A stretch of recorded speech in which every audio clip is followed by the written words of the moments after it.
Kozhikode പന്തീരാങ്കാവിൽ 1 കിലോയിലധികം MDMA പിടികൂടിയ സംഭവത്തിലെ പ്രധാന പ്രതി പിടിയിൽ. ലഹരി എത്തിച്ചു നൽകിയ മലപ്പുറം അരൂർ സ്വദേശി ഷഫീഖാണ് പിടിയിലായത്. കോഴിക്കോട് മലപ്പുറം ജില്ലകളിൽ ലഹരി എത്തിക്കുന്നതിൽ പ്രധാനിയാണ് പ്രതിയെന്ന് പോലീസ് വ്യക്തമാക്കി. വിവിധ ജില്ലകളിലായി 7 ലഹരി കേസുകളിലെ പ്രതിയാണ് ഇയാൾ. വിവരങ്ങളുമായി രമ്യ ദാസ് ചേരുകയാണ്. രമ്യ, ഈ ഓപ്പറേഷൻ തൂഫാനെ സംബന്ധിച്ചിടത്തോളം എത്രത്തോളം നിർണായകമായ ഒരു ഘട്ടമാണ് ഈ അറസ്റ്റ്?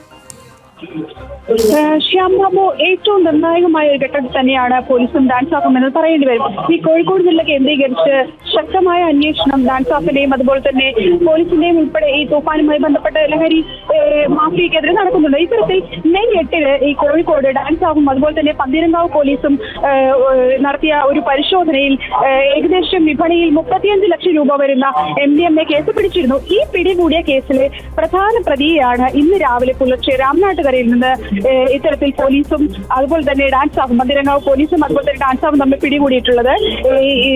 കോഴിക്കോട് മലപ്പുറം ജില്ലകളിൽ ലഹരി എത്തിക്കുന്നതിൽ പ്രധാന കണ്ണിയാണ് ഇയാള്. കൂടാതെ തന്നെ മലപ്പുറം വയനാട് ഉൾപ്പെടെയുള്ള ജില്ലകളിൽ 7ഓളം ലഹരി കേസുകളിലും ഇയാൾ പ്രതിയാണ്. മലപ്പുറം അരൂർ സ്വദേശിയായിട്ടുള്ള ഷഫീഖാണ് ഇത്തരത്തിൽ ഇന്ന് പിടിയിലായിട്ടുള്ളത്. ഏറ്റവും പ്രധാനപ്പെട്ട കണ്ണിയാണ്. ഏറ്റവും നിർണായകമായ വിവരം തന്നെയാണ് പോലീസിന് ഇയാളിൽ നിന്ന് ലഭിക്കുക. കാരണം അതായത് വലിയ രീതിയിലുള്ള ഈ ലഹരി കടത്താണ് ഈ ഷഫീഖ് വഴി നടക്കുന്നത് എന്നുള്ളതാണ് നമുക്ക് മനസ്സിലാക്കാൻ സാധിക്കുന്നത്. ഇത്തരത്തിൽ തന്നെയാണ് ഡാൻസാഫും പോലീസും നമുക്ക് ലഭ്യമാകുന്ന വിവരവും.